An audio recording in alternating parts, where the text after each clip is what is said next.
And we're back somehow. Sorry about that, folks.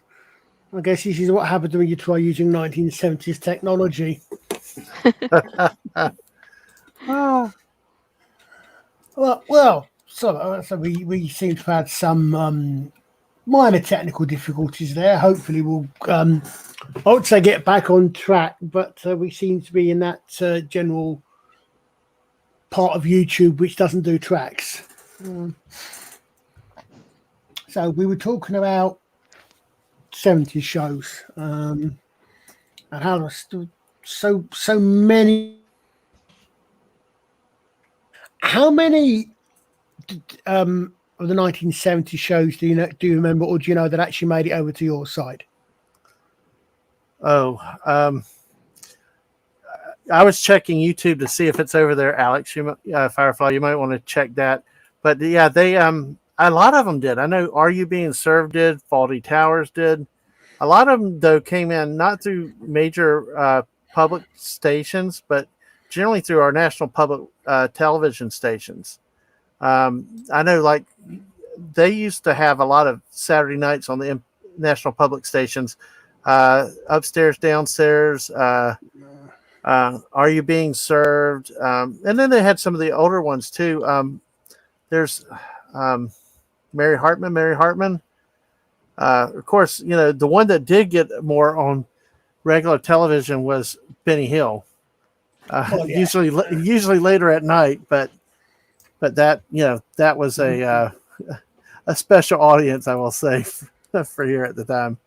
Yes, I wonder why that might have been at Benny Hill. Got later evening shows. Yep. Couldn't possibly tell. Oh, no, the other thing is we had. I'm talking of comedies. There was very definitely. I think you could laugh about things then you're not supposed to laugh about now. I mean, there's one Yeah. one of the there's a couple of shows in particular, 3 shows maybe, Rising Damp being one of them, but there's 2 shows from the sort of 70s era that I think are either accidentally or deliberately misunderstood, which is Love Thy Neighbour and Till Death Us Do Part. Mm-hmm. And a lot of people slam those for their attitudes, and completely ignore the fact that the people with those attitudes were the butts of the jokes, not the heroes. You've got in Rising Damp, for example, you had Don Warrington. For anybody who is a fan of modern day of, for example, Death in Paradise, Don Warrington, the police chief there, he played a young African, basically, he was obviously Black Prince, and the joke was you had Rigsby was the old, semi-dirty old manish landlord, fancied the Miss Jones, who I can't remember what the actress was that was played, but then you had 2 others, and he was quite often going on at Don Warrington's character, partly because Don Warrington's character obviously was black, but Don Warrington always got the better of him. And you got the same. You had the same thing. You had the same thing with, I say, the one that no one will ever dare touch, probably won't even dare mention these days, was Love Thy Neighbour, which was about a black couple moving in next door to a white couple, and everybody except the white husband was absolutely fine with it, and he was always the butt of the jokes because he was always taking the mickey, and the coloured neighbour was always getting better of him, and yet you couldn't show it these days because people.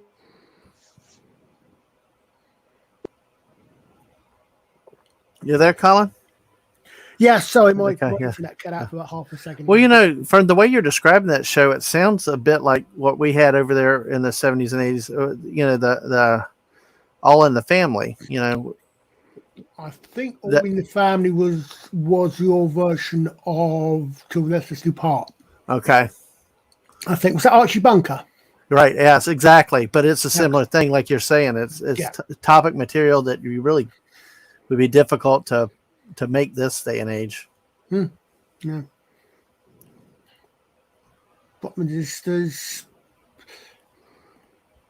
again, I have to wonder how much stuff in the last 20 years is still going to be around in 50 years' time.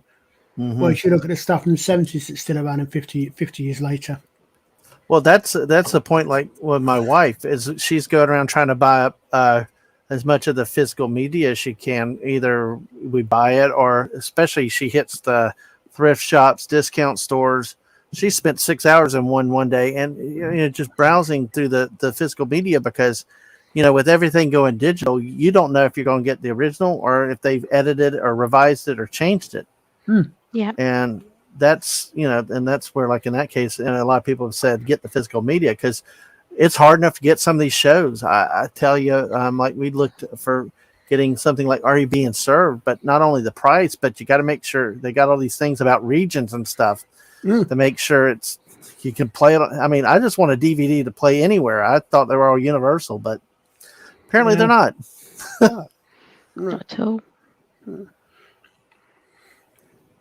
I liked the thing is that there's something about things such as Are You Being Served and the like, which I think are very, very English humour. There's a lot of the humour in those things is play on words. Mm-hmm. The most obvious one being the head of the ladies' wear department, and her much referred to pet cat. Yes. See, I'm actually often surprised that it translates to America. When you talk to people and they say, "Do you really say that?" And the humour apparently does translate somehow. Yeah, it goes across somehow. You're speaking about a lady with a cat, and we're missing one person tonight. Yes, indeed we are. Yes, but she's redhead, not pink head. Mrs. Sloper is pink head. I know. That pink hair. Mm. But we that miss you. yeah. Well, that's one of the shows that I think has stood the test of time. But because it's aged well from the 70s into the 80s till now. Because when I first started watching it, it was similar type of issues for the time. But I think what you said is probably one of the bigger points is there's a lot of play on words with it. And I remember watching the Ronnie Barker with y'all a little bit. And it's one of the things I've always personally had difficulty is hearing all of the words and getting, the accent. And a lot of American humor is more visible, physical, slapstick. It's, it's not so much, it plays on words and things. I'd say more intellectual than that. And that could be the reason why some of the shows don't necessarily translate as well over here. But then again, you got people like my wife that love them, that love all the British shows. They actually prefer the British shows, than anything that is coming out over here these days. Oh, indeed. I'm just trying to think. I mean, there are so many 70s shows that were you watch them now. I mean, I go back and watch the Tomorrow People, for example, and there are some bits in it that are so almost camp. Excuse me. And so definitely 1970s, but that are still work. Excuse me.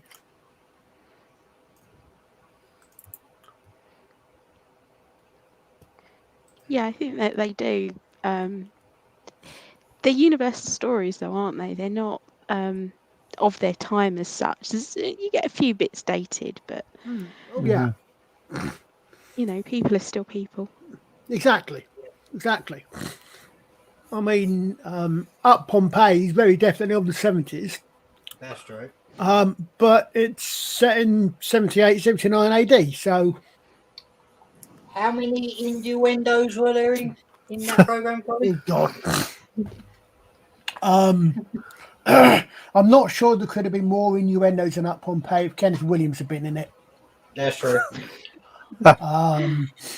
And every other sentence that Kenneth Williams ever uttered was an innuendo. Oh wow. I mean, it was. Well, you start off with the slave was lurking.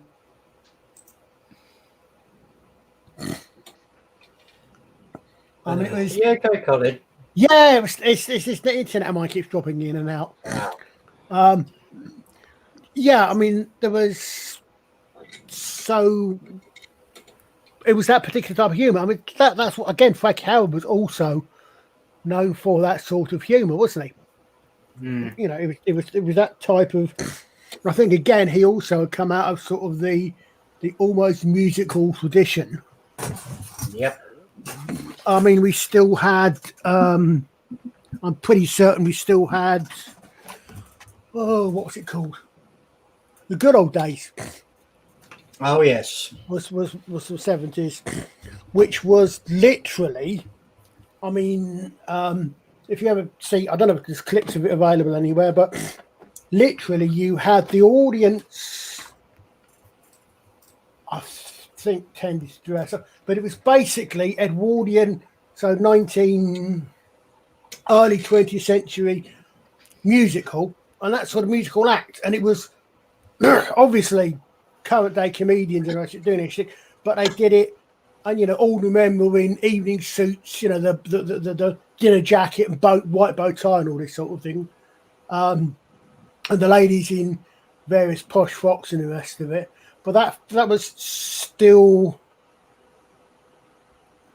dying out, if you like, in the 70s, and that's where a lot of these 70s comedians, I think, came out. I think that they'd come from. They'd come from the. I mean, you have to remember that probably just as much in the 70s as the 60s. Most of the people that you'll be seeing there on screen, comedians, actors, and others, had come out of Second World War. They lived through it, so we were still affected by that in some way. So again, some of the the minimalist comedy and this sort of thing was still going on, which is why it was perhaps so very cleverly. You had to be clever to go about that, because I mean we always joke. This is always the joke about Blake Seven and Doctor Who in particular. Three things: wobbly sets, disused factories and power stations, and every other episode had to be set in a quarry.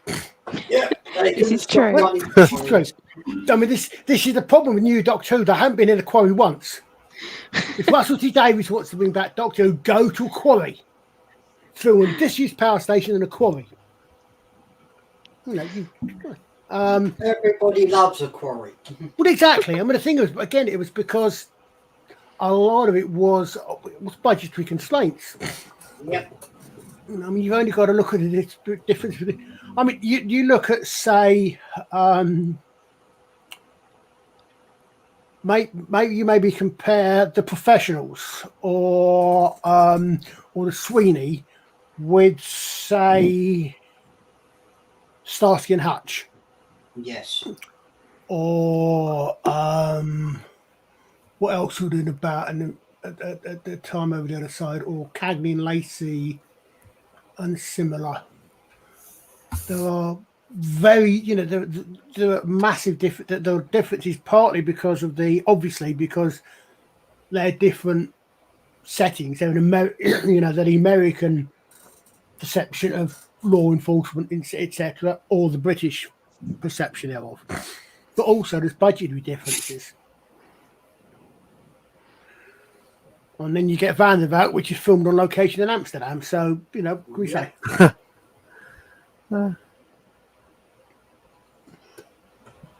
Just bring this comment up for a minute.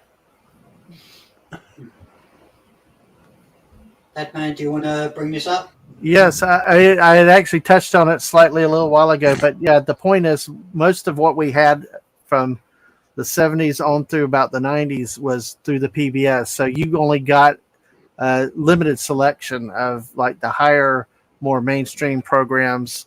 And not just 70s and 80s, but even into the 80s, like Allo Allo, Are You Being Served, Keeping Up Appearances, which is even the 90s. But you got those bigger named, I guess, more mainstream shows, but like some of the ones that you're mentioning, we did not necessarily get at that time.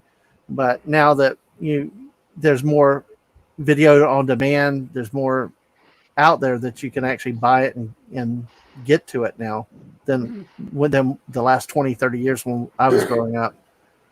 I mean, there's a lot of American shows that we know by references, so we could, we know a lot about them, but we've never seen them. Yeah. Yeah. I was thinking that when we did the 60s American shows, some of them I'd seen, like I Dream of Jeannie and Bewitched, I knew and I'd seen. But I'd heard of Gilligan's Island, but never seen. I'd heard of the one or two I'd never even heard of.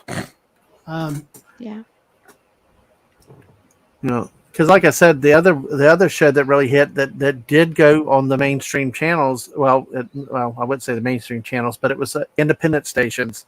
It was on before Fox became a Fox television channel over here.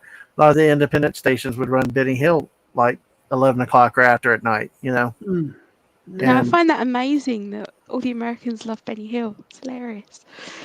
Oh yeah, Doesn't strike me as a show that was particularly had a purpose that you would send it out to other countries. It was just I think between the raciness of it and some of the physical humor, I know I saw some of it as a kid.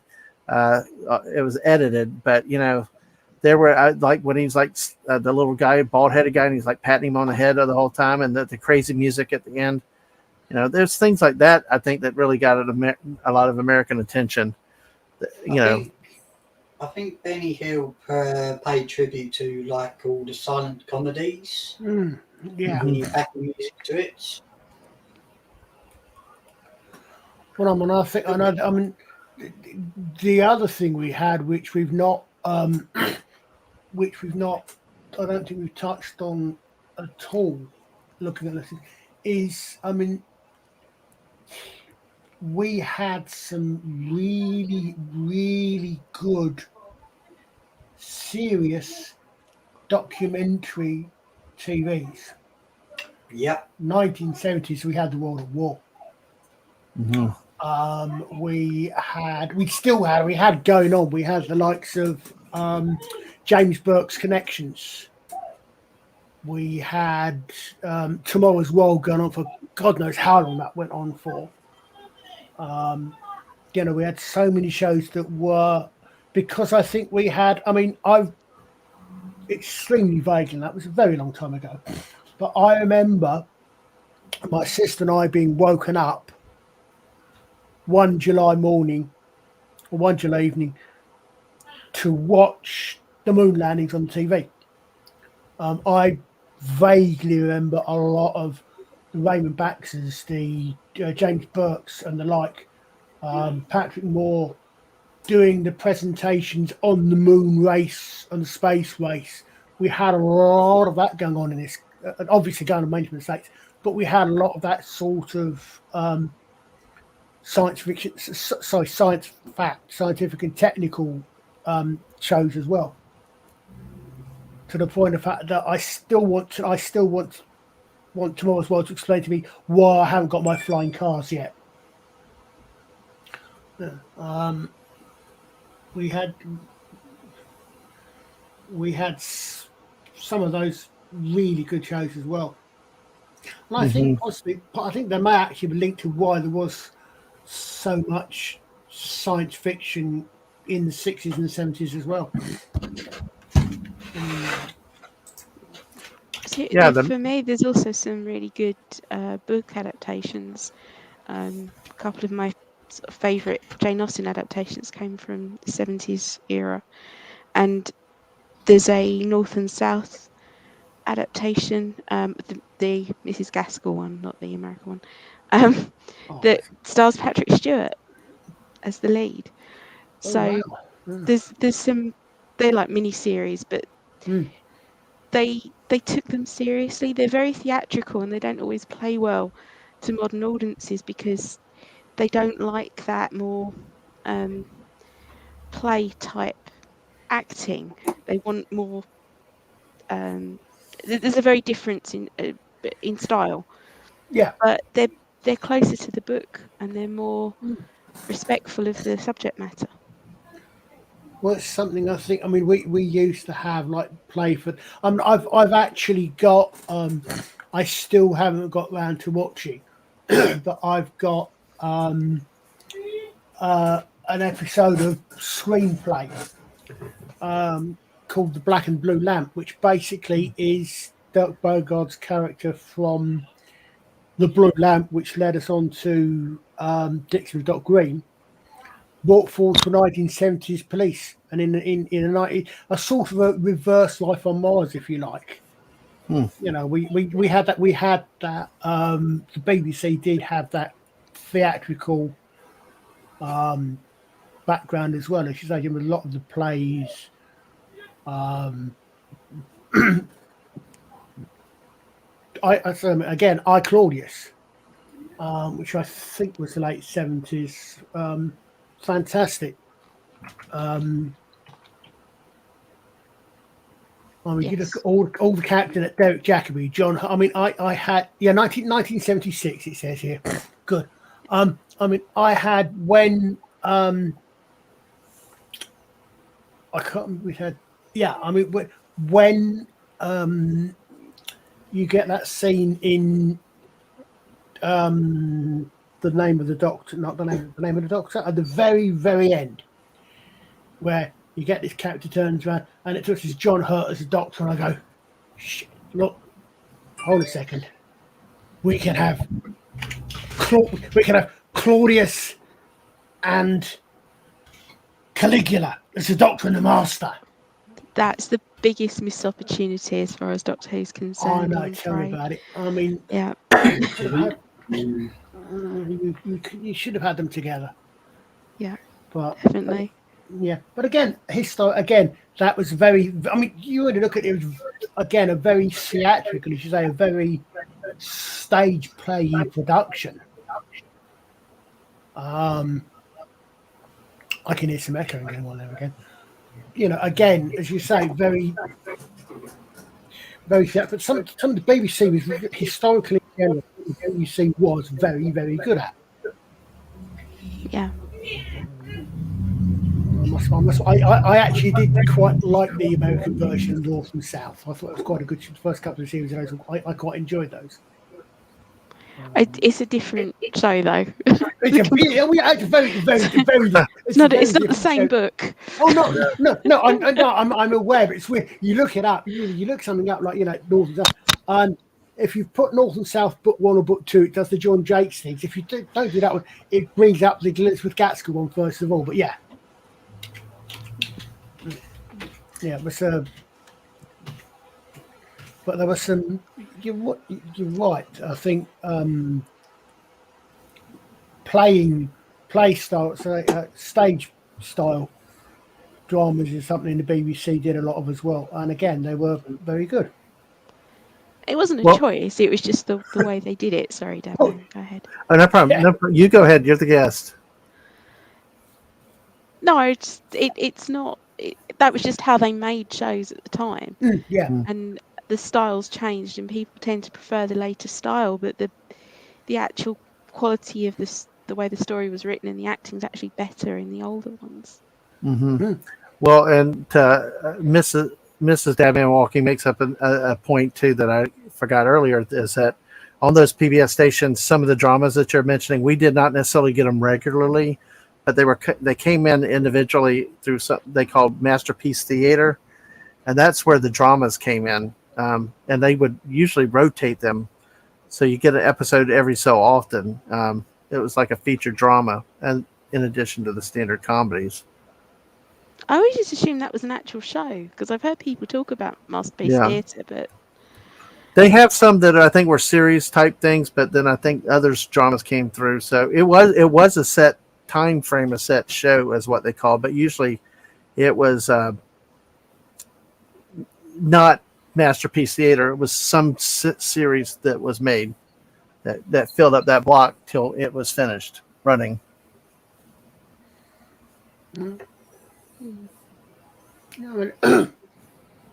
It's it's interesting how many of these things made it across now come from, and how many things are probably still referenced these days that the current generation seeing them, you may not even realize are actually reference back to things. Yeah.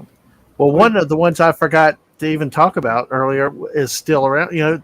Monty Python's Flying Circus. Yep.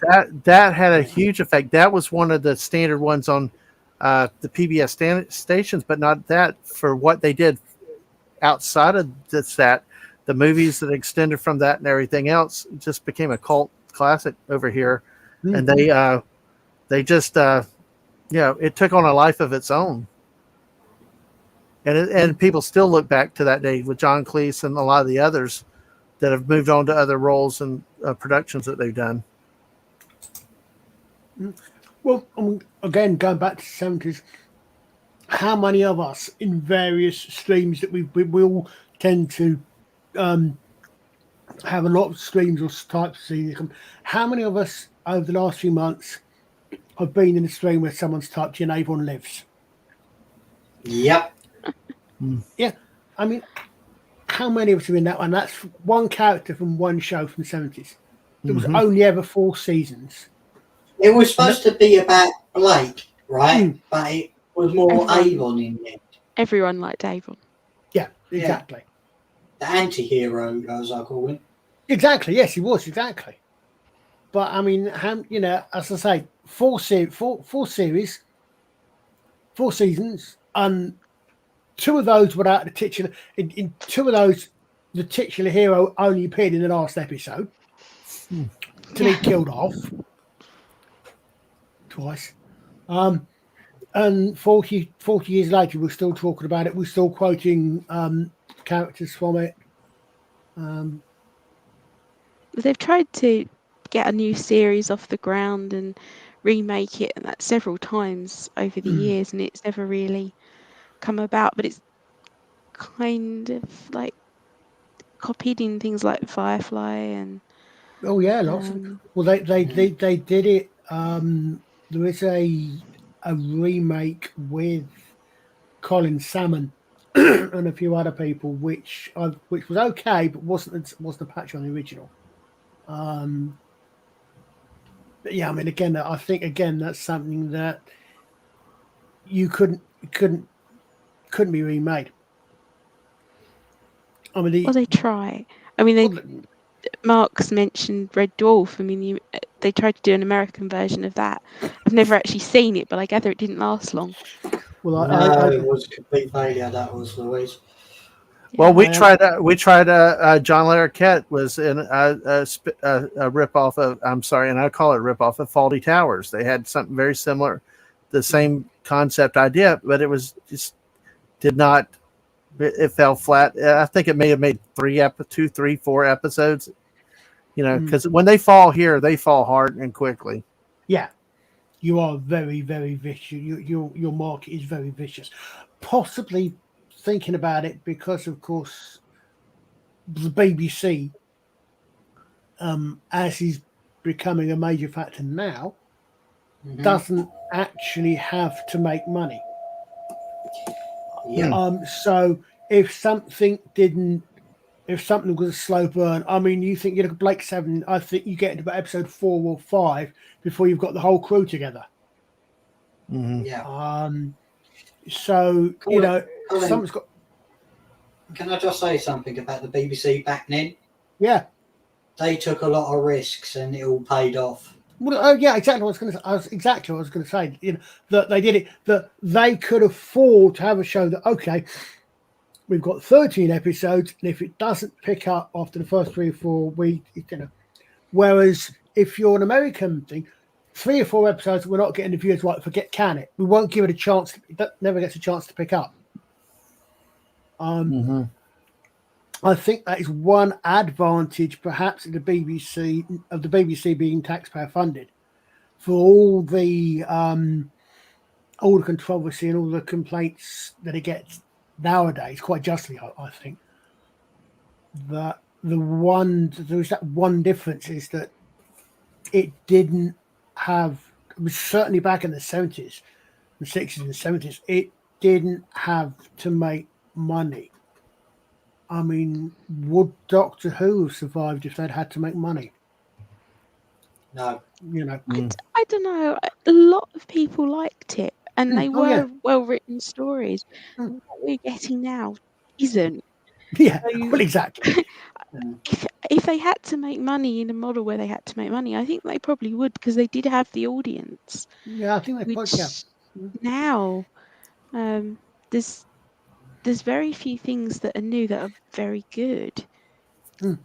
Oh, definitely. I mean, I just want to. I'm going to just use that as the prime example. But yeah, I do wonder. But exactly. But I think this is essentially a prime example of this. Where you're going. I mean, Citizen Smith. Yep. Robert Lindsay, for example. There's a reason he's giving that a salute. He was. He really thought he was England's answer to Che Guevara. Mm. And then you see that. Was that before or after Get Some In? I think he was after Get Some In. Because I can't because he left the programme, I think, just to go into Citizen Smith. oh yeah, didn't he? Yeah, it was someone else took over from him. But with Citizen Smith, it was a launching vehicle for John Sullivan's next programme, which we will talk about in our next 80s show. Or in the 80s show. Yeah. Which, Dead Man, you still got to watch, haven't you? Yeah, I've still got to watch. Yeah. It's called My Phone, though.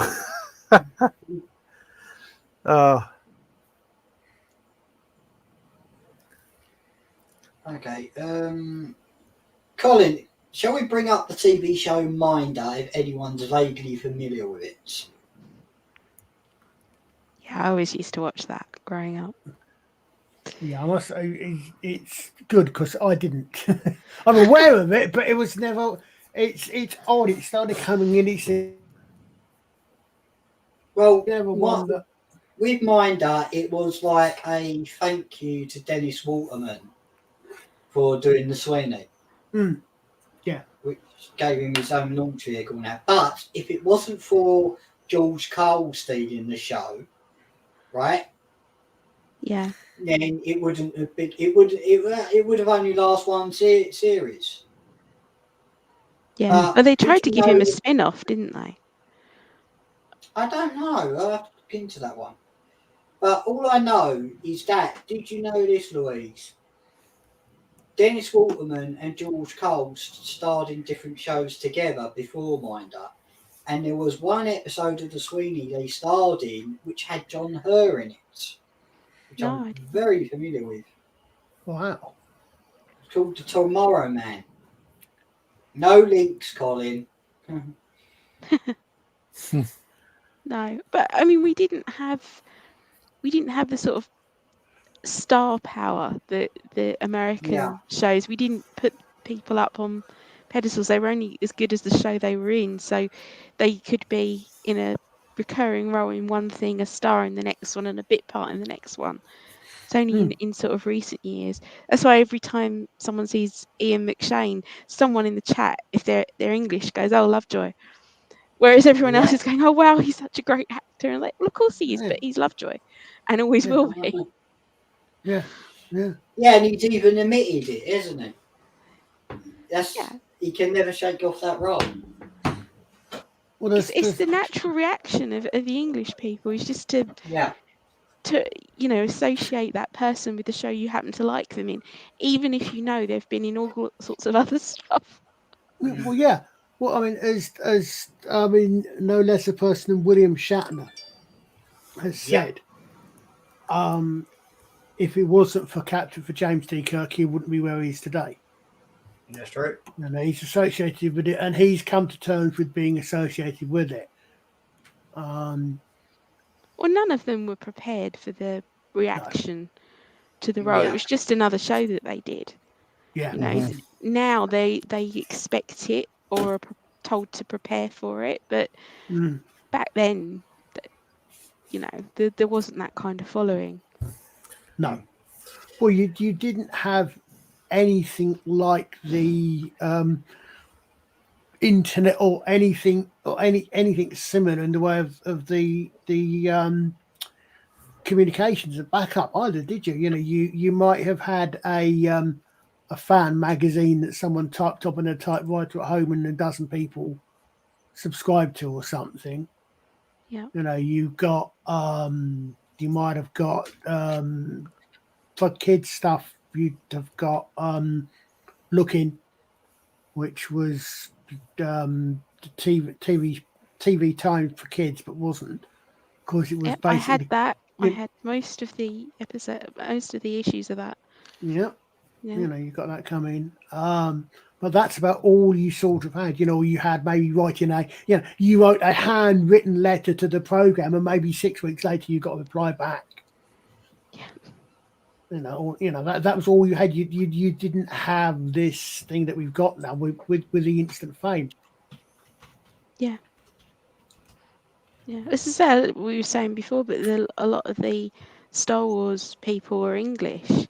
So we actually see them a lot at conventions but they won't be major stars. Obviously, not the main 4, 5, however you want to look at it. But we saw a lot of them because they were just English actors.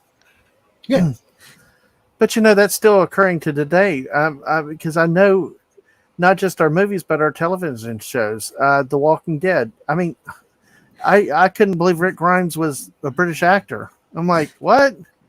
It's like he sounded American. It's amazing how that happens, because you're right with that. That's been the historical way that's done. Julian Glover was a great character actor in some of the Star Wars, and he was in one of the Indiana Jones movies. Well, I mean, I was watching. I noticed this. I actually made a slightly snarky comment a couple of times. That until I knew exactly which the characters were, I was wondering how many episodes of Band of Brothers Damien Lewis was going to survive through, because all the other English actors playing Americans got killed off. Yeah. But obviously, because he was the character whose autobiography was written on him, who knew he was going to survive. But yeah, you seem to get that. You seem to get a lot of British actors apparently able to pull off American accents to the point that apocryphally, at least, in popular myth, people don't know their English. The prime example for that being Hugh Laurie. Yeah. That apparently people saw him in House and didn't know he wasn't an American because he was so good with his accent and mannerisms. Now, I don't know how true that is. I'm on this side of the pond, not your side of the pond. Well, I couldn't tell. I thought he was an American actor. I mean, he's just that good. I call it American. You guys have the real English, but it's it's just. And I mentioned the guy plays Rick Grimes in The Walking Dead. You can't tell.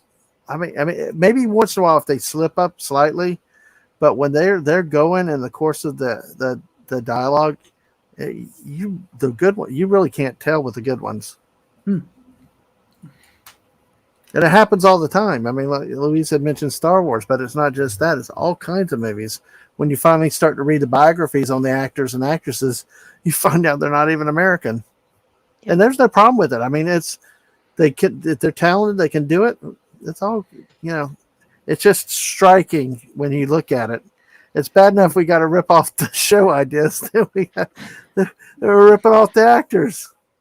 We've tried to rip off American shows as well, Yeah. and it never works because you cannot repeat those shows. No. Well, and I think it probably is a cultural difference too. Like I think you referenced earlier about, like there's like a lot of the humor is play on words. Well, a lot of Americans don't have the attention span. I know I struggle with it to follow the plot line, to follow it, to get the punchline.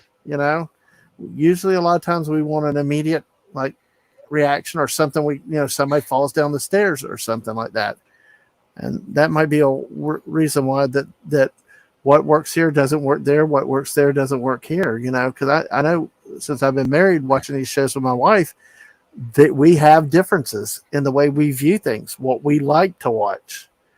And it's one of those things that happens. Yeah. Well, I think it's an interest. It's an interesting that some things do go over, some things don't, and some things you can convert, and some things. I think it's repeating it though, isn't it? It's you've created something that's worked in the time and with the people and with the humor, and just repeating those lines doesn't necessarily work. Yeah. I want to say, we were saying earlier on, I can think of several examples of things that have been remade, either remade. Because there was a thing, I must admit, I was never really into the Nordic crime thing a few years ago. But I know some of those got remade, and I don't think many of them were particularly that successful, even though they were similar ideas. I don't think remaking is very hit and miss business. Like, you have to be very careful how you go about remaking something. And I suspect also that how you respond to a remake is governed in part by how familiar you are with the original. A fine example of that these days is Foundation. I'm not sure we're going to bother going and watching the series because it's drifted so far from the original books. But I can see that if you're not familiar with the original books, it might be quite a good series. So if you see a remake in itself, it might be quite a good series, quite a good show. But I think it's harder with the 70s stuff because of the humour, though. Yeah, definitely. A lot of these shows are very much down to the humour, which it's not about the action and what's actually going on. Indeed. I mean, I thought actually quite one of the things. I never got beyond the first series of, but I thought they did do quite well was with Life on Mars. They did quite a good. They had quite a good comparison between what was it, 2000s? Was that the early 2000s? Yeah. Life on Mars, and the 1970s aesthetic. So you've got a 21st century cop with 21st century attitudes, slung back in the 1970s. And it one thing it did, I think, is it showed the differences in attitudes quite well. Just saying, so so much of the stuff from the 60s and the 70s you just could not remake today because the sensitives are different, storytelling techniques are different, and yet they try. and yet they try. So, were there any more on here that we haven't mentioned?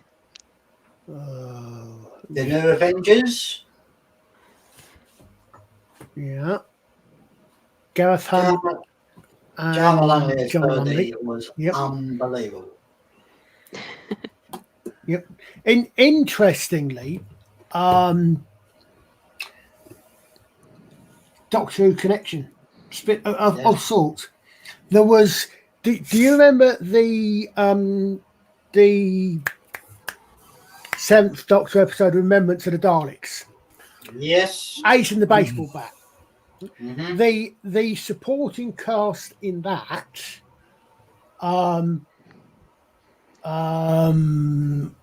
in from upstairs downstairs for starters, oddly enough, they were Big Finish spun them off into a series of their own called Countermeasures.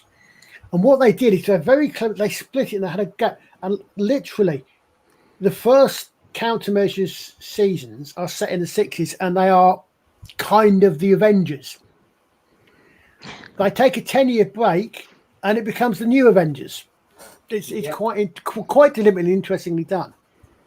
Yeah, there's difference then. Because I remember the new Avengers more than I remember the original Avengers, I must admit. Well, Patrick Manee was getting old at the time. That's why they had to bring in Gareth Hunt, because he done most of the stunts. Yeah, exactly. Yeah. I didn't find those quite as good though. The sort of Gareth Hunt era didn't really work for me the way the Patrick Manee did. Yeah, I mean there was there was a difference in aesthetic. I think there was a difference in style.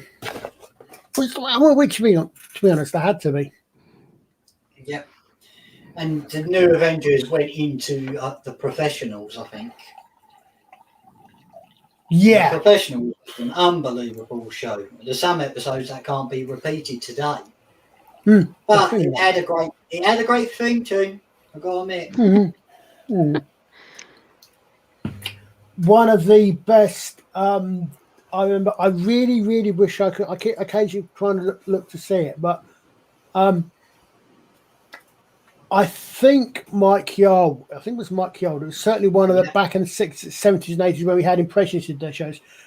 And I remember a scene he's doing an impression of Gordon Jackson, and he starts off Mr. Hudson. Upstairs, downstairs. Yeah. Organising the staff. Telling Rose to go and serve tea, Mrs. Hudson to put in on all this sort of thing. And literally halfway through the sentence, he clicks from Hudson to Cowley. And it's in Bodie, you go on the back. Literally in the middle of the sentence, but I really wish I could I keep trying to find it on YouTube or something, but it doesn't seem to be anywhere. But I'm not sure. Do we actually have anybody does that sort of impression these days? No. I know we've got the likes of John Coltrane who literally do impressions and do impressions.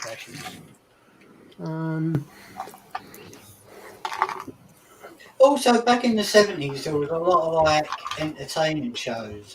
Generation Game. What else was it? Yeah, there was Saturday nights were proper Saturday nights back then.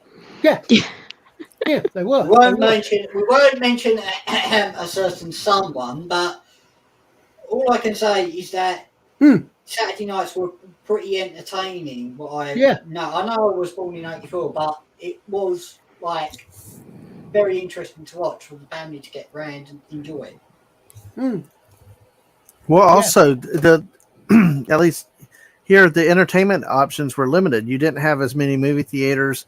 People stayed home. You had over here you had the Lawrence Welks and the Saturday night variety shows, and you only had, in our country we had really three main channels and PBS, and so over there I get you would have had just the BBC, I presume then. But when you have fewer options, that became where the family rallied around. On Saturday nights. I was just trying to work it out. We would have had three. We would have BBC, BBC One, BBC Two, and ITV. I'm not sure when Channel 4 came in. In the 80s, I think. Yeah, and then about the same time, that's when we also started getting satellite rather, and then cable TV coming. Late 80s. That was a lot Yeah. later. Yeah, it was a lot. Yeah. Phenomenal. I vaguely remember some of the early cable, not cable, the satellite type ones. And that came in. Then they came in. Satellite ones came in on cable shows as well. Trouble is even then there was more to watch, but it wasn't better. You Yeah. know, the Mm. you still had the same shows that people would watch because those ones were good. A lot of the Yeah. other stuff was just flotsam. Yeah, definitely. I mean, it's always. Look, sorry to go off topic, Colin. Louise, do you remember the old Saturday morning kids entertainment shows? Yes, I do. Yeah. Oh God, Tiz Some of them. was. Tiz was Saturday morning swap shop. Swap shop. You know, yeah, Multicolored that's where. swap shop. Get it right. That's it. Thank you very much. I It's think like the it sort of weekends was. changed by the time I Yeah. watched them, but yeah. Yeah. Well, how can I put it? The Saturday morning show, kids TV entertainment shows, were there to watch while the parents were still in bed having a hangover. Yeah.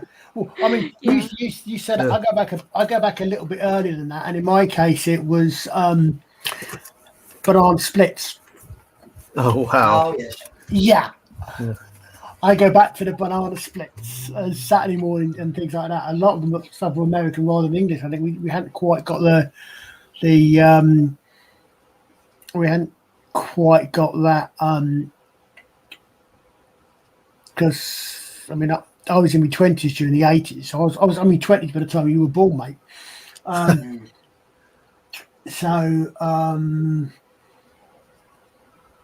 Again, you know, as I said, the 70s were my teenage years. So I literally, the really formative ones. I mean, we even had. I'm trying to remember. I mean, I remember kid shows in back then. And I could quite easily be getting 60s and 70s and possibly even early 80s in some ways conflated. But we had things like we had freewheelers. We had the Jensen. We had kids shows which were actually quite. They didn't talk down to kids. They were actually adventure shows. I mean, the Jensen Code was literally about, if I remember right, it was a one-off series. It was literally about some teenage kid who was trying to protect someone who had a secret code. I can't remember the full details, but bits of it. But we had some of the stuff I remember was literally was adult entertainment for kids rather than kids entertainment, if you see what I mean. Yeah. They I don't know when it happened, but they suddenly started getting very childlike, which children don't like. They don't actually like being talked down to. I noticed. No, they don't. I mean, I noticed with. I noticed it oddly enough, of all things, with the remake of Thunderbirds. And that I hadn't realised. Yeah, but I hadn't realised at the time. But originally, Jerry Anderson only wanted them to be half-hour. I hadn't realised that half-hour shows, and he was Blue graded TV made him make them hour shows. But it seems to me, still does, that the remake of Thunderbirds was very much a children's show. Whereas the original Thunderbirds was a show aimed at children, if you see the difference. I my impression, I must admit, I didn't see a great deal of the series, was that a lot of the well, for starters, they did away with Jeff Tracy in the start of the remake. Sorry, spoilers, anybody. I didn't see that. I watched it over 5 sodding years. What the machines? Yeah, I saw the original. That's all. Yeah. Oh, I'm a fan of the original always. No. No shit. What? It's just fascinating to sit here, listen to y'all have that discussion and such, and like, because it's like the trends that happen there happen here also. Because in the 70s and 80s, there was a maturity to all the animation that was going on. Even here, I mean, between Battle of the Planets, the Dungeons and Dragon cartoon show. I mean, there were so many, and a Star Trek animated series was one that was like really a highbrow, made you think. It was not dumbed down, and it just seemed like probably about the mid 90s, early to mid 90s. You know, and I like SpongeBob. I will always like it, but you know, that became that type of comedy became the standard. It's just everything to base reaction, no thinking, no intellectual stimulation. It's just let's beat the door down, hit you over the head with something until you laugh, and that's a trend. I miss that show from the 70s. My wife had just mentioned there, like Banana Splits was out there. Many other shows were just that way. They were well written, and the kids had also learned vocabulary. You know, that's another word, bad grammar, poor word usage now, and a lot of it's reflected on television, movies, and the poor writing that's happened over time. Definitely. It's too much dumbing down. Yes, exactly. You dumb it down, which is so wrong, because kids at an early age can rise up if you challenge them to rise up. What happens? They gave birth to the Teletubbies. Don't. There is actually, oh gosh, Teletubby Daleks, yes. Oh my gosh. Well, apparently Teletubbies were put in a recent shooter game, so you could actually take your anger out on them if you wanted to. They made the zombies Teletubbies. I mean, I'm thinking back, and I may well get a few groans. Does anybody else old enough to remember these? But I mean, I remember Bill and Ben, the Flower Pot Men, and Andy Pandy. Before a certain Scottish comedian made raunchy jokes about Andy Pandy and Loopy Loo. You know the sketch, but no. Well, okay. I'm gonna bring something up. All right. I know we mentioned the goodies in the previous stream to this, right? Yeah. But the goodies did an absolute wonderful episode, which I will do a future stream on. Not about the episode, but the entire goodies themselves. Yeah, and definitely. They did take the mick, or I'm going to say it, right, pardon my language, they did take the piss out of, like, all the kids' puppet shows, you name it, and they called it a puppet government, which was funny as hell. Howdy, Rogue Disney. Good to see you there. Yes. Rogue Disney, yeah. Yes, exactly. I mean, there were so many of them but all I can say, I mean, if anybody wants to take the mickey out of puppets, all I can say, I'll just give you 2 words. Team America. Yes. Oh my gosh. You're talking about you're talking about that movie with the marionettes, right? Yep. Yeah. The one that you can see Jerry Anderson's thumbprints over every bloody scene almost. I guess. Yeah, and I say, and Matt Stone and Trey Parker are missing it up front. Well, yeah, I mean, that's the thing is they put it out there that's what they're going to be and all that. Yeah. I'm not sure who you're referencing, but I'll have to look that up to see that influence, because I know y'all have used that name a few times, but yeah, that movie traumatized me to where I won't ever look at marionettes the same way again. I think I know which scene you're talking about. Yes. Oh yes. Yes. Well, anyway. Everybody has AIDS. No, it wasn't that scene. I don't know. No, it wasn't. But Matt Damon. Anyway, it is getting pretty to the end now. So, shall we wrap it up? Yeah. Yep, sounds Yep. good. Okay. Colin, do you want to take it away? Where do you want me to take it? Well, your choice, really. Next week. Thank you for listening, folks. We will be returning the favour to our friends across the pond next month, where we will be taking a look at the cult American shows of the 1970s. Quite a few, which will be quite interesting to see how many did come over here and how many didn't. He does a very, very, very quick check on mathematics. Next weekend is going to be spooky, because next weekend we have got a Halloween theme with Arwen Avalon leading us through the delights, hopefully she's recovered, of course, leading us through the delights and terrors of Sleepy Hollow. Shall I make the announcement on it? Go on then, you do. Okay, we have got a read. Arwen will be sitting down on the 29th to do a read through with hopefully sound effects of Sleepy Hollow, and also on the 31st she will be discussing it with Daryl the Dialect. So anyway, it is goodbye from me. It's goodbye from him. He says, "Bye to that man." Right, which one we're going to go? See if he can remember it.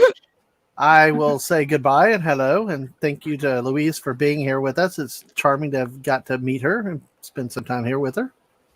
Thanks for inviting me. It's been fun. Entirely No welcome. problem, Louise. You're welcome to come back at any time if you wish. Thank you. Okay, so everybody stick around after the end credits, because we have got a new trailer which will be posted on afterwards. So take care, farewell, and stay safe. Bye all. Bye. Bye.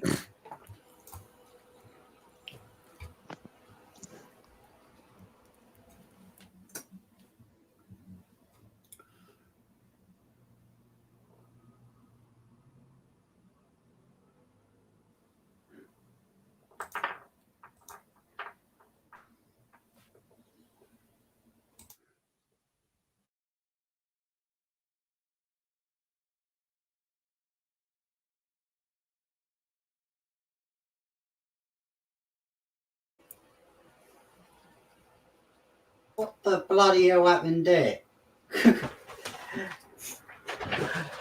Oh, sorry for people. The Gremlins are really with us tonight. Okay, I'm going to just use the original end credits once they've uploaded.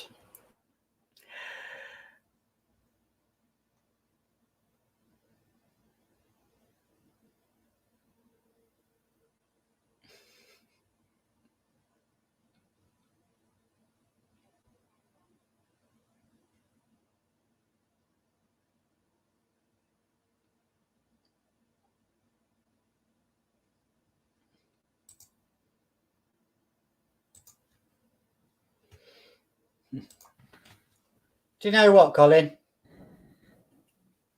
What? Colin? This has been a complete disaster.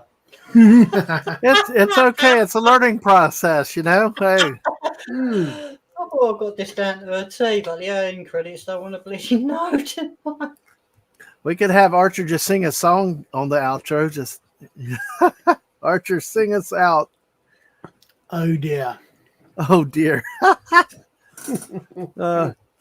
I don't want to drive the audience away. No, well, hey, I'd be doing that for you if I started singing. But oh, it was starting.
underground, overground, wombling free.